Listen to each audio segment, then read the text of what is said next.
Josh Green here for SecondsOut. Delighted to be joined by Nisse Sauerland here in East London ahead of Friday night at York Hall. How are you doing, Nisse? Yeah, doing very well. Very stressed at this time, but you know, it's all coming together. Comes with the territory, I guess, and Charlie Edwards back out once again, back on the flight towards that world title. Really exciting times for Charlie, and for you to have him on board must be exciting as well. Yeah, look, Charlie's one of those guys, you know, he hasn't had a break lately. Obviously, he was world champion quite early in his career. And I think he can still go to that. A new weight class, obviously he's getting older, it's harder to shed those pounds. And I think Ori will provide a good test for him on Friday night. What are the plans moving forward for Charlie? He'll be wanting to get back to that world level as soon as he possibly can, and when those opportunities arise, he'll be there and he'll be right there to do it. Yeah, well look, we just got a WBC title fight, a ranking fight, move him up the rankings and go for a world title. If a world title comes sooner, like let's say, you know, he's ready to take that chance. I hear a sold out York Hall on Friday night as well. Yeah, it's nice to have it announce a sold out show. It's not that easy anymore at the moment. You know, I've said it before, but people are struggling, cost of living crisis. But you know, I'm glad people have worked. They're spending their hard-earned money on Friday night, and they're coming down, and they're in for a big treat. I think it's going to be a very good show from top to bottom. We've got a Southern Area title in there. We've got Tom Whelan, star for the future. We've got Robert Lloyd Taylor's son who's fighting. I'm very excited to watch him.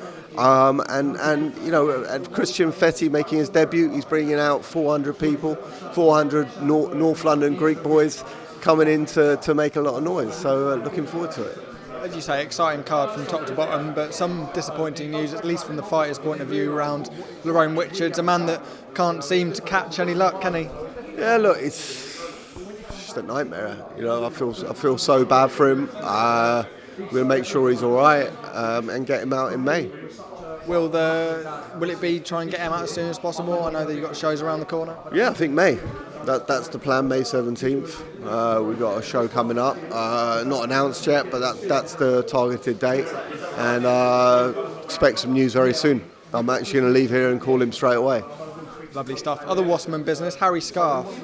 Real big opportunity for him for that European title, final eliminator, really exciting stuff for Harry, who's sort of come through a very gruelling route to get to the position he's been in. Well, if anyone's done it the hard way, it's Harry. I mean, he's never been handed anything easy, and it's not going to be an easy task in his final eliminator. So it's all to fight for. If he wins, he fights Jaron Ennis. He's the mandatory. So that's a massive fight. That's a massive fight for him. And who would have thought that? You know, he's lost a couple of very close fights. Who would have thought that after that? You know, and that just shows the fighting mentality he has.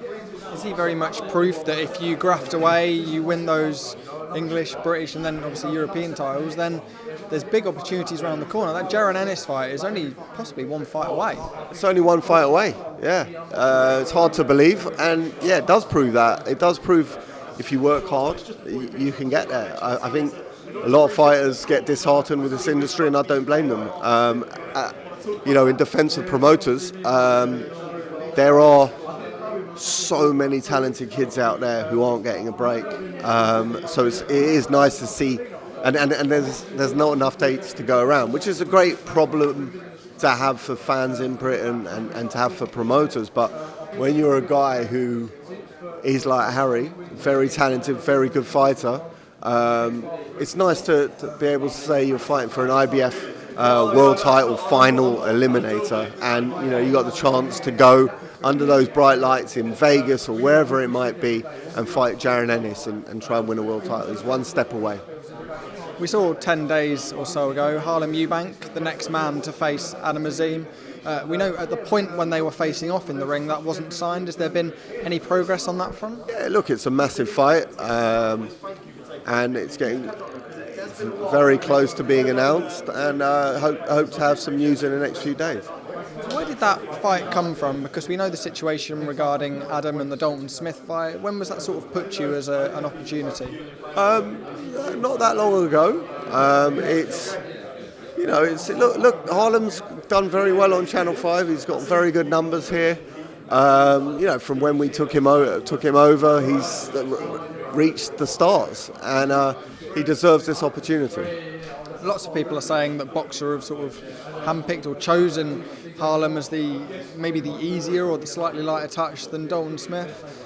Obviously, he won't see it that way, and I'm sure you won't see it that way as well. A tough assignment ahead for Adamazine. No, I think if you look at it, it's like, again, people are going to slaughter me for saying this, but Mayweather against Canelo. Mayweather took him at the right time. So this could be the right time to take Adam Azim. Is he a fully fledged light welterweight? If there's, I think he's a very talented fighter. Has he grown into the man that he's going to become? That is the question. I have to get your thoughts on a few things in the wider sphere of boxing. It's a really exciting time at the moment. We know today, while I'm in East London, we've got my colleague up in sunny old Morecambe for the Tyson Fury press conference, where that fight is nearing ever closer with Oleksandr Usyk. How are your thoughts changing towards that fight as we near the date? I don't think they're changing much. I've always said I think Tyson will win if he turns up and he's trained. I think it was an oversight against, when he fought against Ngannou. I think that, I saw Matty Harris sparring with Ngannou, and Matty Harris handled Ngannou very easily. I was actually doing his corner that day for some reason, so that's even another hindrance he had. I don't think Tyson. I think it's there for him to lose. I could see it being quite a cagey affair, a lot of twitching, a lot of feinting, a lot of,